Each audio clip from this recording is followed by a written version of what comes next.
asalaamaaleykum wa rahmatullah mbokk yi gannaaw ba ñu leen nuyoo na mu gënee tedde ziar leen na mu gënee selle ñu ngi leen di ñaanal fu ngeen toll yàlla di leen dolli barke ak leer ñuy sàkku ñaan ci yéen ñu bokk ñun ñëpp di sant di santati di seede ni ñi yàlla di baaxee barke ak leer barke ak leer bi bokk na ci di teewee wala di teewlu en toute humilité di teewlu ni mu ko santaane moom alquranul fajr ndax moo wax ni wa quran al fajr inna quran al fajri kaana mashhuda alquranul fajr kat dafa am ñu koy seede te ñi koy seede mooy malaikatu rahman yooyu nga xamante ni wax nañu ni dañuy relayer wu ci fajar ak ci tàkkusaan te yàlla dafay interroger ñi ñëw ak ñi agsi maanaam malaaka yi agsi fajar bu ñu ñëwee dañuy relayer wu malaaka yi monté woon garde démb tàkkusaan ñi monté garde tàkkusaan bu ñu delloo fajar yàlla daf leen laaj lu ngeen fekkoon sama jaam bi démb ci tàkkusaan mu di ko def moo tax wala asr am solo julli tàkkusaan li ci yonent bi waxoon sallallahu alayhi wa sallam su ko defee bu ko malaaka yi ne dañu ko fekkoon muy joxe waxtu te mooy li ko war sa digganteeg yow lu ngeen ko bàyyi muy def ñu ne dañu ko bàyyi mu nekk ci quraanul fajr te loolu la yàlla santaane bu defee malaaka yi monté woon fajr ñoom tam bu ñu delloo tàkkusaan yàlla ni leen lu ngeen fekkoon sama jaam bi fajr ba ngeen ni monté ji garde ñu ne dañu ko fekkoon muy naafila muy julli fajar waaye daal mi ngi woon ci quraanul fajr te quraan tabaarakallahu ni ñu ko waxee woon jàngat yi bari na mën nga ko qiraa mën nga ko tadabbur mën nga toog nii rek sax comme li ñu waxoon ni yufassiruhul kawn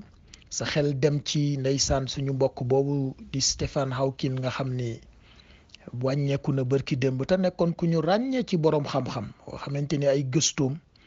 dimbali na doomu aadama yi ñu comprendre lu bari ci univers bi te univers di temu alquran su ko defee ni ñuy jàngee alquran bari na façon waaye daal bu fajr bi yàlla sopp na ko lool moo tax ñu ngi ñaan yàlla rek barkeeg leer boobu yàlla nañu ci booleel di ñu xiir ci alquranul fajr ci anam yi mu gënee soppe moom te mooy tadabbur sang bi ne woon na zikri yi gën ci zikri yi mooy jàng alquran te jàng alquran nañu ko waxee woon alquran yu bari yi da ngay jàng bu nekk da nga koy jàng mubiin beek azim beek faraqnaahu li taqra'ahu ala nnaasi bi tabarkàlla quraanan ajaban beeg yëpp rek moom ngay liir ci univers bi bokk na te ci itam tegtal yi mu lay fàttali te di ñu nekk ni ci yonent yàlla Nuux nekk ci te daaw ci jamono bi ndeysaan bu ngeen fàttalikoo ñu ngi woon ci jeexitalu aaya Ali Imran te nekkoon ci wa tawaffana ma al abrar mu tombe woon ak kilifa googu di Sayid Cheikh Ahmed Tijani al Maktoum nekkoon xalif général de Tidiane wàññeeku woon am na at tey at dafa gaaw tabarkàlla ko defee ñu yeesal suñu ñaan ci moom ñaan yàlla mu yeesal yërmande ak njëggal ci moom yal na yàlla taas njabootam ci barkeem ak képp ku yaakaar barkeem te yàlla bàyyi fi kilifa yi fi des lu yàgg lool ñu yàgg ñoo gunge loolu jaadu woon nañu ubbee ko tey ñu delsi nag ci temu quraanul fajr bi dañu ko waxee woon tey ci qiraa bi dañu jéem a def 25 aaya yëpp ndax démb sax ni ma tudde woon dama bàyyi woon aaya bu mujj bi te daanaka moo tëj histoire bi yëpp ndax ci la yàlla waxe tilka min amba'il ghaybi nuhiha ilayka ma kunta ta'lamuha anta wala qawmuk min qabl haza fasbir innal aqibata lil muttaqin ma fàttali nag thème yi ñu waxoon ni moom la ñu gisoon démb ci 25 aaya lay toll kon boo ko xoolee ñaar fukki aaya ak juróom la daanaka 26 thèmes moo ci génn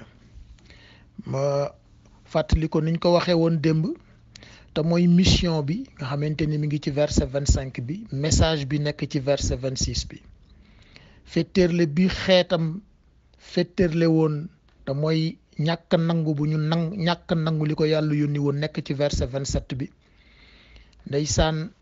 ni leen Nuux doon ñaaxe te mooy plaidoirie bi nekk ci 28 31 waaye ñoom itam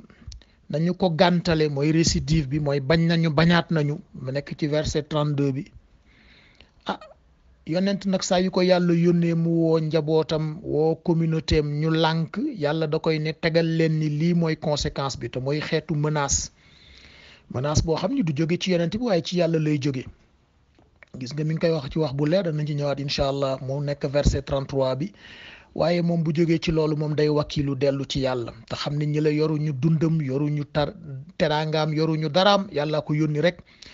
in alayka illa al balaax mu war a jotal rek loolu nekk ci verset 34 35 bi projet bi gën a màgg ci àdduna bi nag waxoon nañ ko projet bi gën a màgg ci àdduna bi infrastructure bi gën a yéeme ci àdduna bi mooy gaalu yonent yàlla Nuux terme de référence yaa ngi ñëw ci verset 36 37 bi projet gënu koo màgg na mu ko réaliser ñëw ci verset 38 bi waaye itam gis nga toujours booy defar projet rek ndeysaan ñi nga xamante ni comprendre ñu dañuy ñëw di la saboté naa waaw kii lu muy tabaxati sama waa ji nee na day yëkkati nee na day étage nee na day lii commencé di la mokke mooy mokkariw rebelle yi verset 39 waaye yàlla moom bu yónnee yonent jox ko ay signe te signe ya ñëw ba noppi te waa ñamu ko yónni ci ñoom nanguwuñu ko nag bu boobaa dañ ko dul bàyyeel beneen solution wala beneen forme lu dul mu intervenir ci nu ngeen koy waxee châtiment mooy mbugal mu ñëw ci mbugal daf leen a jëkk a yónnee nag ay signes précurseurs te mooy la sanction et le châtiment ngay fekk ci verset 40 bi instruction wu survie yi mu ko joxoon boobu tam ma nga ca verset 40 ba ndeysaan formule sauvetage bismillahi marsaha wa majraha boobu moo nekk ci verset 41 bi plan bi yàlla tëral nag moom pour sauver ko mook ña gëm gis nga lañ doon wax démb wa anjayna alladina amanu yàlla bu lay sauver rek dafay fekk nga laq ngëm ci sa xol ngëm ba sax dafay primer ba ca taqwa ba ñu waxoon mu nekk ci verset 42 ndeysaan nag Nuux nag gestu nag xool njabootam le cri de désespoir de Nuux boobu tam ma nga ca verset 42 ak ndeysaan doom jee itam na mu koy tontoo verset 43 yàlla nag ñëw ak wane moom atteem la démonstration de Dieu verset 44 ndeysaan dialogue bi mu am ak yàlla ak doom ji ñaar dialogue yu de part et d'autre mooy dialogue pédagogique bi verset 45 yàlla ñëw nag jugement sans appel mooy fi mu nekk nii jeex na atte na et on n'en parle plus waaw loolu la wax ca waxaala baynahuma al mawj on n'en parle plus c'est fini kookoy jugement sans appel verset 46 ndeysaan Nuux nag delsiwaat ci boroomam di tuub mooy repentance bi verset 47 délivrance bi nekk verset 48 nga ñëw ci verset 49 bi nag mu indi ci daanaka juróomi thème te mooy la morale de l'histoire c'est quoi la morale de l'histoire tilka min anba'il ghaib muy génn ci itam spécificité waxyu bi mu waxyu yonent yi nga xam ne bokkul ak yeneen yonent yi liñ leen waxyu yeneen yonent yi dañ leen waxyu woon loo xamante ni rek récit la yonent bi nag dañu ko waxyu récit ñi jiitu woon waxyu ko aussi moralu histoire waxyu ko aussi acte ñi nga xamante ni tabarkàlla moom ñu looloo doon xew ci jamonoom te mooy na mu ko waxee kadhalika li nuthabbita bihi fuaadaka loolu feneen la ko wax sax waaye itam gis nga mi ngi lay wax privilège u waa kër yonent bi sallallahu alayhi wa sallam te mooy li yàlla wax yu yonent bi dafay li économistes yi di wax trickle down dafay infiltré wu waaw ruissellement defe naa lañ koy wax dafay ruisseler ba ci ñoom te mooy kaaf boobu yàlla wax min amba'il ghaybi nuhiha ilayka daf ko ni anta wala qawmuka yàgg sa nit nga gis kon ndeysaan privilège waa kër yonent bi ak leçon wu endurance bi te mooy lim ko ni wasbir nag jànge ci muñ ku jàng histoire u Nuux loo doon muñ da nga ko xeeb delluwaat muñaat ak ndeysaan nag léegi récompense bi mooy lan lil muttaqin te mooy ñi nga xamante ni rek ña nga ca périmètre yàlla te moom la wax ni innal muttaqina fi imam wala innal muttaqina fi maqamin amin gis nga fukki tam a ngi noonu ñaar fukki tam a ngi noonu ak juróom benn yoo xamante ni moom la ñu waxoon buñ ko noon jël benn par benn nag kon yaa ngi tàmbalee ci tabarkàlla li ñuy tuddee la mission te mission dafa am solo xam nga yàlla bu waxee wala qad arsalna baatu arsalna bi nga xam ni qasd laamul qasd bi ak qad bi nga xamante ni lu dogu la yàlla atte na ko ba noppi lu kenn mënul changer la boo xoolee la qad bu ko waxee rek boo nga xamante ni mi ngi lay wax lu invariable lu inviolable lu dul changer mukk laqad jaakum rasulun min anfusikum kenn mënu koo soppi waaye gis nga fii dafa ñëw rek andi laamul qasd wala qad arsalna te baatu arsalna nekk lu ñuy tuddee lu chargé dafa diis ci maana ndax dafa nekk verbe boo xam ni dafa ëndaale substantif te mooy yàlla bu la ko waxee jarul mu naan la rasul maa yónni bu la waxee maa yónni jarul mu lay wax yonent parce que ki yàlla yónni yonent rek la mën a nekk nit nag mën naa yónni mu nekk ambassadeur nekk émissaire nekk leneen waaye yàlla bu yónnee rek ca kaw lay tibbee te mooy yonent lay doon moo tax lu ñu war a déglu la gis nga kon mission bi rek déjà mi ngi ci wala qad arsalna ngay xool nag mission yooyu nga xamante ni kaddu yàlla la mu jóge ca arash jóge ca lawxul mahfuz fes dell ak njëriñ pour ñëw dimbali doomu aadama yi ci seen dund ñu jekkal ko pour seen relation ak seen borom mën a nekk relation bu rafet loolooy objectifu mission wu yàlla yonent yi mu koy jox gis nga la mu cay daj ci waxin malaaka ya mu koy jox ñu indi ko te mu wala mu wax yu leen ko moom lañ la doon wax xam nga ñett moo ci nekk ci wala qad arsalna nuuhan te mooy qasd bi ci wala qad nga xam ni loolu cëru yàlla muy divinité arsalna mu indi nubuwa te mooy la mission prophétique risalatu nubuwa ak am solo mu indi nag ndeysaan nuux baatu nuux nga xamante ni doy na jàngale yonent yàlla nuux turam ñëw na ci alquran lu ëpp ñeen fukki yoon kon boo doon xool trio de tête bi ca lay bokk ndax Ibrahim la ak Moussa ak Nuux te dina la ko waxaat ca kanam fu muy boolee ndeysaan Nuux ak Ibrahim ca verset 26 surat 57 kon mission bi rek lu mat a bàyyi xel la ci ni yàlla di jàngalee wala qad arsalna te boo doon xool wala qad arsalna yi ci alquran defe naa su ma juumul defe naa ñëw na lu toll ci fukk ak ñeent te fukk ak ñeent yi yonent yàlla Nuux am na ci juróom kon xam nga boo doon def fréquence moom am na presque 36% ci xasd yi nga xamante ni yàlla wax na ci alquran ni moo yónni yonent am na yoo xamante ni day ñëw directement wax wala qad arsalna wax tur am yoo xamante ni dafay indi yonent comme la mu wax wala qad arsalna rusulan min qablika nga xamante ni boobu génériquement day wax ak sang bi te loolu itam dafay feeñal cëru yonent bi sallallahu alayhi wa sallam mooy am na ay yonent yu ma yónni woon yu la jiitu ci biir yonent yooyu ñaari catégorie ngi ci mu ne ko waaw parce que minhum man qasasna alayka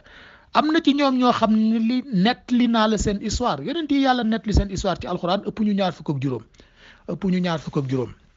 yi mu tudd seen tur sax laay wax yi mu tudd seen tur waaye yi mu nettali seen histoire ci alxuraan matuñu ko waaye yi mu tudd seen tur ci alxuraan 25 prophètes lañu yàlla nag ni yonent bi wala qad arsalna min qablika rusulan min qablika am na yonent yu may yónni woon yu la jiitu gis nga daf leen a boole ñoom ñëpp ci benn catégorie générique nag seppi nag sang bi sallallahu alayhi wa sallam mu nekk ca njomboxtalu ulul azm moo tax mu ne ko min qablika lu la jiitu yow Muhammad mu ne ko nag am na ñoo xam ni nettali naa la seen histoire mais am na ñoo xamante ni nettaliwuma la seen histoire loolu mooy am na ay yonent yoo xam ni seen histoire nekkul ci yaxu alquran kooku fokk nga dem ci biir bayaan bi pour mun koo dégg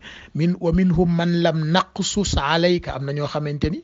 nettaliwuma la seen histoire ça veut pas dire que seen histoire nekku fi mais yàlla daf ko nettaliwul yonent bi ci alquran te am na ci yu bëri yoo xamante ni sang bi indi na ko ci xadis mu leer naññ te bokk na ci yenn yoo xamante ni xadisul qudsi la kon minhum man lam naqsus alayk gis nga laqad arsalna baa ngi noonu kon mi ngi jëkkee ñëwee ci li muy jëmmal risaala te mooy loo xamante ni lu jóge ca yàlla la kawe lool wàcc nag ci xeet yi gis nga ma ngi koy wax wala qad arsalna ila umamin min qablika fii andiwul sax baatu rasul wala qad arsalna ila umamin min qablika moom ngay fekk ca verset 42 surat 6 an'am maanaam loolu du lu bees yàlla yónni yonent ci jamono yonent bi sallallahu alayhi wa sallam wala boog ci yonent bi daf koy ni loolu du lu bees am na leneen nag lu bees ci message am moom waaye ma yónni yonent wala qad arsalna yónni woon naa ila umamin gis nga fii dafa sous-entendre baatu rusulan bi wala rasul bi ndax mi ngi chargé wu ci arsalna bi yàlla wax te mooy le fait que yàlla yónni kon yónni na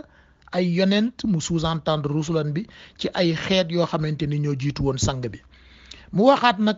gis nga yonent yàlla nuux bi ma lay wax juróomi yoon wax na ila nuuhi min qawmihi verset 29 surat 57 boobu nga xamante ni daf ko seppi wax ni maa ko yónni ci communauté dañ la waxoon dem yàlla du yónni yonent ci muy wax ak rab yeeg requin yi ci géej géej ndegment yi ci àll bi déedéet ci communauté humaine mu ñëw nag wax nuux te waxul titre rasul ci nuux te nuux yàllaa ko tànn wax na ko wax bu leer ca verset 32 surat 3 Ali Imran inna allaha astafa adam yàlla tànn adam lu tax moom la jëkk a bind wa nuuxan maa tànn nuux lu tax moom la jëkk a yónni ci yonent ci communauté boo xamante ni ñoo jëkk a feeñal désobéissance à grande échelle yonent yàlla nuux moom la yàlla jëkk a yónni ci xeet boo xamante ni dañu wane woon une désobéissance ak benn bew à grande échelle wax nañ la ko démb moom lay wax ni wa qawma nuuhin min qablu innahum kaanu azlama wa atgha nee na waa kër nuux loolu yaa ngi koy fekk ci verset 52 surat 53 waa kër nuux ku leen gën a bew gën leen a dëng gën leen a bew amul yàllaa ko wax ci alquran te superlatif la utiliser kon mi ngi lay wax ci juróom yooyu mu seppi ci 14 apparition yi mu ci jagleel yonent yàlla nuux mu wax la nag itam génne yonent yàlla Muusa wa laqad arsalna Muusa bi ayatina wa sultaanin mubin bam lay wax ca verset 23 surat 40 nee na pourtant Muusa maa ko yónni jox ko samay tegtal mais aussi maa ko jox autorité bu kenn mënul dindi te mooy ba mu juddoo ci jamono boo xamante ni dañ ñu woon góor du fi juddu ku juddu Firawna rey la ba rey ci 1,5 million de bébés Muusa juddu far ñëw màgge ci këram ko koy sultaan mu biin yàlla gis nga ku mu jox autorité rek booye boo nit ñu noppalu waaye yàlla ñi mu jox autorité ne du nekk autoritarisme waaw du nekk autoritarisme parce que risaala bàyyi tax ca kaw lay jóge bu jógee ca arshur rahman dafay connecté wu ak ay tabarkal asma am yu tedd yooyu nga xamante ni doxalin bu jub rek moo cay am moo tax mu ne wa sultaanin mubiin maa ko jox itam tabarkal benn cër bu leer naññ baatu mubiin bi niñ ko waxee woon démb lu kenn mënul firi la ndax lu leer naññ la lu amul benn ambiguïté amul làqul benn mysticisme waaw moo tax koo gis mu lay wax ay mysticisme ak affaire yooyu rek jëlewul ci yonent yi mbokk yi fii lu fi baax ci penc mi lu nit ñi di am di ko jàng di ko nafar ci lu baax rek ci yonent yi la jógewul feneen ci yonent yi la jóge jaar ci tabarkàll seeni asxaabu yu tedd yi ku mel ni Abu Bakr ca jamono yonent ba Omar Ousmane Ali ak jaar ci nitu yàlla yi ñu miin ñun bu dul woon ak ñoom li ngay wax ni yëpp doo ci jot doonte ca yàlla la jóge doo ci jot kon ñoom itam tabarkàlla ñu jara reconnaître seen cër lañu kon yàlla wax na la ci arsalna wax naa la yonent yi mu ci tudd wax na Nuux tudd na ko juróomi yoon tudd na Muusa tudd na itam génériquement wala qad arsalna rusulan min qablika wax na ko defe naa ñaari yoon am na fu mu ko waxee ci verset 47 surat 30 am na fu mu ko waxee ci verset 38 surat 51 ba muy wax sax naa wa ja'alna lahum azwajan wa dhurriya te mooy ni ko yonent yi ma yónni woon ñu jiitu la ay nit la ñu woon ñu ma yónni woon ci communauté yi moo taxoon ñu amoon njaboot ak doom moo tax ñu amoon tabarkàlla ay soxna ak ay doom azwajan wa dhurriya ak la mu ko wax ni ko am na ñoo xamante ni wala qad anzalna fihim munzarin boobu muy wax ca verset 72 surat 37 ca suratu Safat gis nga bu waxee munzarin xam nga waxoon lañ la ni wa ma nusrul mursalin illa mubashirin wa munzirin la waxoon nee na yonent yi may yónni ci ñaar rek laa leen di yónni ñu ne ko mu ne ñu ñëw dalal xelu ñi nekk ci yoon dalal xelu ñi sax ci tawxiid nekk ci yoon ñu dalal seen xel ni bu ñu ko wàccul mbégte moo leen ni xaar au bout waaye itam ñu alerté ñi nga xamante ni dañoo wàcc yoon ni leen ils ont encore le temps parce que may naa leen sursis dafa am nag foo xamante ni dafa ñëw rek andi munzarin wala qad anzalna fihim munzarin lu mu ca jublu mooy peuple yooyu dañoo wàccoon yoon bu ñu wàccee yoon nag duñ leen yónni mu bashir mu munzir lañ leen di yónni te mooy koo xamante ni day ñëw tabarkàlla pour alerter leen kon benn aspect rek ci risaala bi la andi gis nga kon tabarkàlla mu ngi lay wax mu ngi wax itam yonent bi sallallahu alayhi wa sallam ni ko am na ñu ma yónni woon ñu la jiitu ñoo xamante ni nattu daloon na ci seen kaw fa axaznahum bil ba'sa'i wad darra'i la'allahum yadarra'un te mooy crise ak nattu dafay ànd ak mission wu yàlla waaye nag gis nga ne pas surjouer comme niñ koy waxee maanaam wane ca humilité rek laallahum yatadarraun pour ñu torox lu dellu ci seen borom te gis nga détail bi ñu la wax sànq ci yonent yàlla nuux di nga ko gis te mooy bu muy dem bay dellu si ci def tawakkul ci yàlla di dellu si di tuub di dellu ci yàlla loolu lépp mu ngi ànd ak charge mission bi ndax wax yu dafa diis xam nga boo gisee wax yu ba léegi des fi yàlla ko wax parce que yàllaa ngi wax yu lu mel ni yamb wa awhaa rabbuka ila naxl yàllaa ngi wax yu yaay bi nàmpal doomam moo tax ndeysaan boroom xam-xam yi doon wax naan jamono bi bokk na ci li ko yàq jigéen ñi dañu bàyyi nàmpal yàlla wàcc dindi wax yu ci ñoom ndax jigéen buy nàmpal yàlla da koy wax yu waaw naka la ko waxee wa awxaynaa ila ummi Muusa an ardiihi yaayu Muusa yàlla ko wax yu ni ko nàmpalal xale bi fa ida xifti alayhi fa alqihi fil yammi waaye nag am nga solution su fekkee da ngaa ragal te boobu mi ngi bëgg a sauver Muusa te gis nga résultat ba mooy sauver na Muusa te yàlla nee na de leen nàmpal seen doom yi ñaari at yu mat sëkk léegi nag ndeysaan ñun nax nañ ñu ci meewu Lactalis bi nga xamante ni tabarkàlla meewu nag la ñuy dem jëli France de waxuma la sax suñu réew ñun France la ñuy dem jël seen nag yooyu nga xam ne dañ leen a empoisonné jël seen meew ratt ko ba pare pasteuriser ko génne ko mu nekk poudre ndeysaan ñu nax la nga daal di jël sa wenni non yow bugguloo perdre la fermeté de tes seins nga daal di koy tëjaat nangam xale bi nga di ko jox biberon yàlla coupé sa wax yu ci yow sa dund daal di naqari tabarkàlla ngay daw di wuti dërëm di la daw xale yi màgg tabarkàlla nga yàqal leen lu bari ci seen système niñ koy waxee ci immunitaire nga xamante ni li yàlla def ci meewu yaay pour mu protéger xale nekkul ci leneen loolu science génn na ko te science liñ leen wax rek du dëgg sax hypothèse la rek waaye fii daje na ak li alquran wax labanan xaalisan saa'iran kenn dafa mën a firi loolu yàllaay wax te yàlla lu leer lay wax tabarkàlla kon gis nga wax yu dafa am solo yonent yi yàlla yónni itam arsalna bi dafa ëndaale charge wax yu ma ngi lay wax itam ci wala qad arsalna bi rek laa la bëgg a wax de Muusa bi ayatina ila firawna xam nga wax na la Nuux wax na la yeneen yonent générique génn na cëru yonent bi sallallahu alayhi wa sallam ci min qablika détaayel na ko yi mu ko nettali ak yi mu ko nettaliwul yooyu yëpp ci baatu wala qad arsalna wax na la itam Muusa bi ayatina wa sultaanin mubin waaye léegi nag daf la bëgg a wax de manière spécifique li bokkoon ci terme de référence u Muusa mooy bokk na ci li taxoon yàlla yónni ko ila firawna kooku cas particulier la wala qad arsalna Muusa bi ayatina ila firawna lu tax ndax ndeysaan innahu taxa firawna dafa bewoon bew bu metti mu dellu ca la mu la waxoon wa qawma nuuxin innahum kaanu azlama wa atgha waa kër nuux li taxoon yàlla yónnee leen nuux mooy dañoo bewoon xam nga kon ñun suñ jamono bi war nañ xoolaat kon condition yi daje woon ba yàlla di yónni yonent dajewaat na tey ci nit ñi ni ñu beweek ni ñu wàcce yoon la ñu waxoon ca feuille de route ba ni façade tasaaroo ni israaf tasaaroo te mooy gaspillage beeg yàq beeg pollution beeg ndeysaan ñàkk kersa beeg ñàkk orma beeg yooyu yëpp mi ngi tasaaroowaat waaye nag risaala baa ngi fi ba tey te mooy li fi yonent bi sallallahu alayhi wa sallam bàyyi mooy alquran ak sunna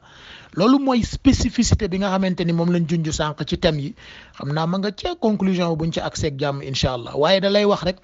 bokk na ci arsalna yi seppil ci Muusa bokkul ak bi ayatina wa sultaanin mubin ba mu la waxoon ca verset 40 bii ila firawna la wax nga xamante ni daf ko spécifier carrément muy mission bu précise bu mu ko jox te ndeysaan ma ngi koy jox nag ay recommandation ni ko boo demee fa quulaa lahu qawlan layyinan niñ ko fi nafare woon ci caractéristique gu qawla kaddu nu mu war a mel bu jëmee ci kilifa bu jëmee ci njaboot ak ci ku mu mënti dem dafa war a nekk kaddu bu teey bu convaincant qawlan layyinan lu tax laallahu yadhakkara aw yaxsha defe naa noonu la ko wax ci suratu Taaha waaye daal mi ngi lay indil ci arsalna yi bi ayatina ila firawna Muusa mu am nag benn bu yéeme boo xamante ni daf ci boole ñaari yonent te mooy wala qad arsalna nuuxan bii ñu nekk daf ko booleeg mbokkam Ibrahim wala qad arsalna nuuxan wa Ibrahim maanaam li tax mu indi nuux ak Ibrahim benn thème bu diagonal la te mooy dafay jàngale ndono yonent wa ja'alna fi dhurriyatihim an-nubuwwata wal kitab boo demee ci verset 26 sourate 57 nee na yonent yi maa leen yónni xam nga bokkuñu époque dafay yónni nuux yónni Ibrahim des millénaires après mu tënk leen nag fii ci benn thématique mooy thématique gu héritage prophétique.